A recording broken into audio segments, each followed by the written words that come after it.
Hola, soy Fernando Fernández, el editor y director del Anuario del Euro 2022. En su 10ª edición, gracias a la generosidad de nuestros dos patrocinadores, la Fundación de Estudios Financieros y la Fundación ICO. Y estamos aquí con Enrique Ceás, que es uno de los grandes expertos en política europea en general, en política económica y en política fiscal europea, que este año no ha podido colaborar con nosotros, pero que sí colabora habitualmente y que quería aprovechar con él para plantear un poco, digamos, una cierta actualización del debate de política fiscal en Europa. Enrique, muchas gracias por estar aquí. Primera pregunta fácil. ¿Hay una política fiscal en Europa?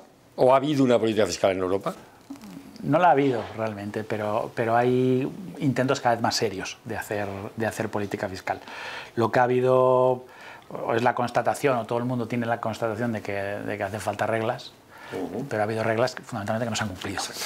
Entonces, creo que ya el debate está maduro, suficientemente maduro, y creo que en ese sentido, luego hablaremos de eso, ¿no? Pero el Next Generation EU ha sido una buena punto de partida, ¿no? De empezar a hablar de, bueno, pues si tenemos necesidades comunes, pues vamos a empezar a plantear soluciones comunes, y eso igual vamos a ir a una mayor seriedad de la política fiscal y de las reglas precisamente a través de la... Sí, hay como dos aspectos, ¿no?, que tú has tocado a la vez. Uno es el NGO, el Fondo Europeo de Reconstrucción y Resiliencia, ¿no?, si no me equivoco, que es el embrión de lo que yo llamaría, bueno, y podemos discutir si lo es o no, creo que en esto no estamos muy de acuerdo, tú eres más partidario que yo, de que esto sea el embrión de una facilidad de estabilización, de un fondo de estabilización macroeconómica, ¿no?, que es una de, en mi opinión, y en la opinión del anuario consolidado, una de las necesidades y lo otro son las reglas fiscales, ¿no? Sí. Vamos por partes. El Next Generation EU, que lo has mencionado tú. Tú eres, en algunos escritos que te he visto, incluso el año pasado en el anuario, y en este se repite también por las personas que hacen este año la política fiscal, ¿crees que esto es el embrión de un fondo de estabilización macroeconómica? Yo creo que tiene demasiado el componente de un fondo estructural, que no es lo mismo. Los tiene, y tiene razón. Desde luego no creo que sea como tal válido ahora para crear una especie de fondo fiscal o una capacidad fiscal permanente que dicen para financiar inversiones, pero sí que tiene los elementos adecuados, es decir, deuda conjunta, que financie gasto conjunto. ¿Y crees que puede ser el embrión, esta deuda europea, el embrión del activo europeo seguro que hace falta para consolidar la unión monetaria? Que es el gran problema del BCE, ¿no?, que opera sin un activo propio, digamos. Claro, yo creo que lo viene diciendo el BCE, lo viene diciendo el Banco de España, hace falta un activo seguro. Bueno, lo que no tiene sentido es intentar aplicar una política monetaria con un 19... Y que obliga a tomar decisiones cuasi fiscales al BCE de alguna manera, ¿no? Entonces igual la política fiscal va a ir por la puerta de atrás, es decir, va a decir, bueno, es imprescindible ser serios en las reglas una vez tengamos el instrumento adecuado. Es decir, primero compartir riesgos y después eso ya justifica que seamos muchísimo más estrictos con la aplicación de las reglas. Antes de entrar en las reglas, que vamos a hablar en serio, pero yo creo que es interesante... Por encima es un debate que ahora hay, ¿no?, que con la invasión de Ucrania por Rusia, la guerra de Rusia, de alguna manera el panorama económico europeo ha cambiado. Y ha cambiado, y hay fuertes peticiones de que haya un nuevo fondo europeo para hacer frente al debate. Y hay otros, como yo, ya te adelanto, somos más partidarios de que reorientemos el fondo que existe para nuevas necesidades. No cada vez que tenemos un problema le metemos 20 puntos de deuda, porque claro, al final la deuda... No, es fungible. ¿Cómo ves este tema? ¿Cómo lo ves? No solo qué piensas, sino cómo ves que está el debate europeo, digamos. Es que yo creo creo que las reglas y la capacidad fiscal están íntimamente ligadas, porque lo que no tiene sentido es que, o sea, tenemos un momento en el que, bueno, pues ahora lo que no podemos era volver a las reglas que teníamos antes, porque o una de dos, o se cumplen y entonces... Si quieres hablamos de reglas primero, porque yo también creo que están muy ligadas. Entonces, o volvemos o las aplican estrictamente a las reglas, según de la economía, o no las aplican, y entonces lo que segundo es el prestigio de la Comisión. Entonces, lo que se trata fundamentalmente es de ver cómo podemos aplicar las reglas, sobre todo en un marco en el que estamos obligados a medio plazo a hacer unas inversiones muy fuertes. Entonces, necesitamos un ajuste, porque tenemos lógicamente un 100% de deuda en la eurozona. Necesitamos un ajuste, pero vamos a hacer un ajuste justo cuando necesitamos ahora invertir mucho en la transición. Bueno, pero fíjate que has de abogado del diablo un poco, sí. O sea, porque las reglas fiscales nacen para darle estabilidad, básicamente, y credibilidad a la unión monetaria y evitar comportamientos de free rider, y como tú dices muy bien, son el elemento que debería de ir acompañado de, como yo digo, disciplina y solidaridad. O sea, disciplina son las reglas y la solidaridad es el Fondo Europeo que parece que algo se ha avanzado. Bueno, en el tema de reglas, sin embargo, déjame quitar al diablo con esta idea de decir, bueno, tú dices, tenemos muchas necesidades de inversión y por lo tanto tenemos que tener unas reglas que permitan un gran punto de inversión. Y se habla mucho del famoso, la regla de oro verde o digital, etc. ¿no? Claro, pero todo esto hay que financiarlo igual. O sea, a mí esto las necesidades de inversión son siempre permanentes. Hoy tenemos problemas de cambio climático, pero tenemos problemas de pobreza, vamos a tener problemas de refugiados, vamos a tener problemas de defensa. O sea, las necesidades son indefinidas. Hay una pequeña diferencia. Los efectos externos donde son más grandes es en cambio climático. Porque si tú tienes que proveer un bien público, como es la reducción de emisiones, si tú no tienes dinero, porque lo que primero que se sacrifica en las crisis es la inversión pública y la reinversión privada que arrastra, si un país, porque tiene mucha deuda, no es capaz de invertir lo suficiente, los perjudicados no son solo este país, son todos los demás. Claro, pues eso te llevaría a reglas internacionales, porque hay una externalidad no solo europea, global. Que gran parte del problema que tenemos es que Europa, que es líder en la lucha contra el cambio climático, en el fondo genera cada vez, en términos dinámicos, menos emisión, ¿no? Entonces, quiero decir que este argumento está bien, el de que hay unas externalidades positivas claras, pero tiene que tener un cierto límite, ¿no? Que es un poco la discusión de fondo.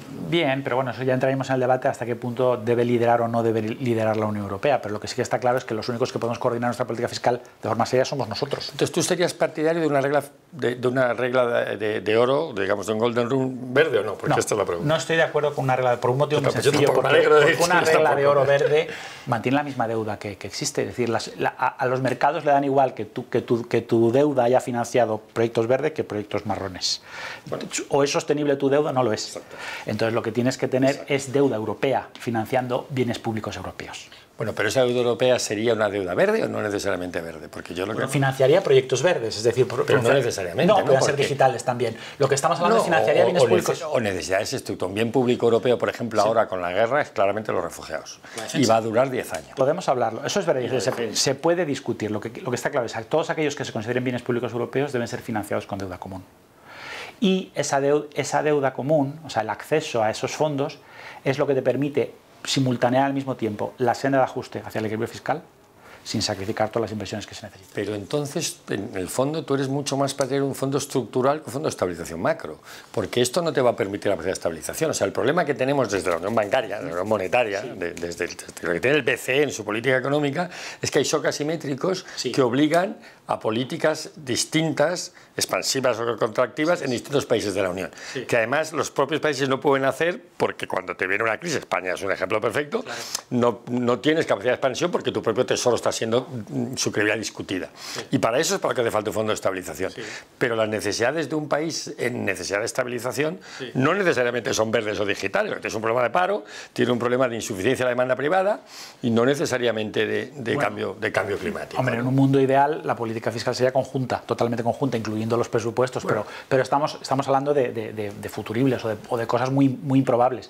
Lo que sí que está claro es que es más fácil acordar la existencia de una serie de bienes financiables conjuntamente que decir que todo es financiable por parte de la Unión Europea con deuda conjunta. No, pero eso es más fácil a corto plazo porque la agenda que tú estás proponiendo coincide con la de los principales países que van a hacer, que son los mayores contribuyentes a ese fondo, digamos, porque la agenda climática es la agenda del Norte de Europa, para entendernos.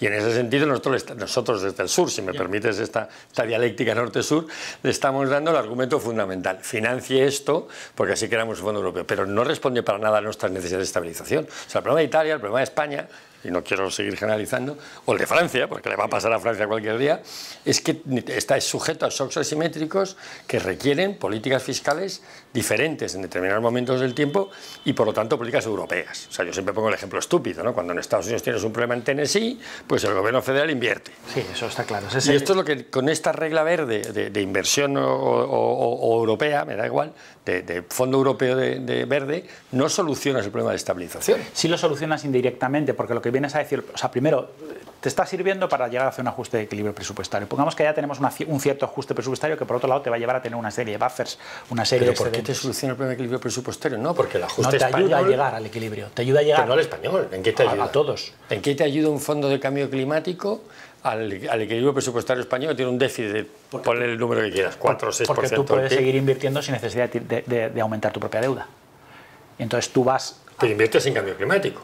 Sí, inversiones. Pero eso es a más y más. O sea, tú ya tienes un déficit estructural de 6 o de 4, me da igual, el que quieras. Entonces, y tienes un efecto de ese déficit estructural del cambio del envejecimiento de la población, por la pensión, en fin, lo que sabemos siempre. Bien. Y eso es al margen de. O sea, tú lo que dices es que yo además puedo solucionar un problema adicional. No, fenomenal. Estamos hablando de dos escenarios diferentes. Uno es el que tenemos que reducir la deuda y llevar una senda de ajuste presupuestario y reducir nuestro déficit estructural. Y otro es que ocurre cuando haya en el futuro un shock asimétrico. Son cuestiones relacionadas, pero son independientes. Por un lado, nosotros ahora mismo tenemos que llegar a un ajuste fiscal. Sí. Entonces lo que no podemos es aplicar directamente las reglas. Entonces lo que se hacen es establecer reglas distintas por países, donde lo importante es la senda de ajuste y no el ritmo. Lo único que tienes que cargar, es la regla del 20avo, sí, que eso... y mantienes las referencias de 3 y 60. Y bueno, y entonces dices, bueno, pues yo te voy a ayudar a llegar al equilibrio presupuestario y te ayudo a llegar al equilibrio presupuestario, que no tengas que renunciar a una parte de tu inversión. Te voy financiando con deuda siempre conjunta. Que sea verde. Siempre que sea verde. O digital. Bueno, digital, sí. Que sabes lo que a mí no me parece, y me parece bien, o sea, que quede claro que la propuesta que está en el fondo discutiendo es la propuesta que ha hecho el gobierno español con el holandés. No lo ha aclarado tanto, pero bueno, sí. Parece que parece que dice el gobierno holandés, va en esta línea fundamentalmente de reducir, o sea, eliminar la necesidad de reducir un 20avo todos los años, que no tiene ningún sentido, y que los ritmos de ajuste a la senda ideal sean en función de las necesidades de la realidad de cada país. Eso me parece fenomenal, no tengo ninguna duda. Sobre todo porque introduce una regla vinculante, fundamental, que es la del gasto nominal. Que yo creo que también hay un gran acuerdo, un consenso entre los economistas, y yo creo que tanto policy makers como académicos, de que parece que la regla mejor va por el lado del gasto nominal. Pero eso implica también, que es la segunda parte del discurso, las sanciones, que es el gran problema. O sea, ¿cómo hacemos que esas reglas sean vinculantes? Pues de dos formas. Primero, porque el que no cumpla esas reglas, bueno, primero tiene el procedimiento, aplicas el procedimiento de déficit excesivo cuando se incumplen las dos reglas al mismo tiempo, la de déficit y la de deuda, y la deuda esté creciendo. Pero además lo que le haces es establecer, aparte de la presión del resto de los Estados miembros, o sea, además de lo que hay hoy, la pérdida del acceso a la facilidad estructural. Ese es un buen incentivo. O sea, estás condicionando el fondo FEDER, para entendernos, los nuevos fondos FEDER, al cumplimiento de las reglas fiscales. Pero eso lo puedes hacer ya, no necesitas institucionar nueva facilidad. Bueno, ya se está haciendo en una cierta medida. Otra cosa es que la supervisión esté de acuerdo, y por eso no creo que el Next Generation EU definido ahora mismo sea el modelo a seguir, pero basado en eso, con una supervisión mejor y con una serie de controles mayores, y un análisis de sostenibilidad realizado de forma un poquito más seria. Bueno, podemos debatir esto indefinidamente porque es el gran tema europeo, pero para no ocupar demasiado tiempo, sí me gustaría acabar con una pregunta muy clara. O sea, ¿cuál sería, en tu entender, la principal prioridad fiscal europea hoy? O sea, que si tú pudieses tener la capacidad de condicionar el debate europeo, o sea, si te hicieran caso, ¿qué le recomendarías al Eurogrupo o al Ecofin que aprobar en estos momentos? ¿Qué es lo más importante en todo el debate fiscal? Reglas, Fondo Europeo, estabilización, tal. Para ti, ¿cuál es el núcleo que nos permitiría avanzar a medio plazo en la creación de la unión fiscal? Yo creo que fundamentalmente es establecer una forma de financiar una transición energética, porque además con... O sea, ¿tú crees que el gran bien público europeo, la gran necesidad es la transición energética?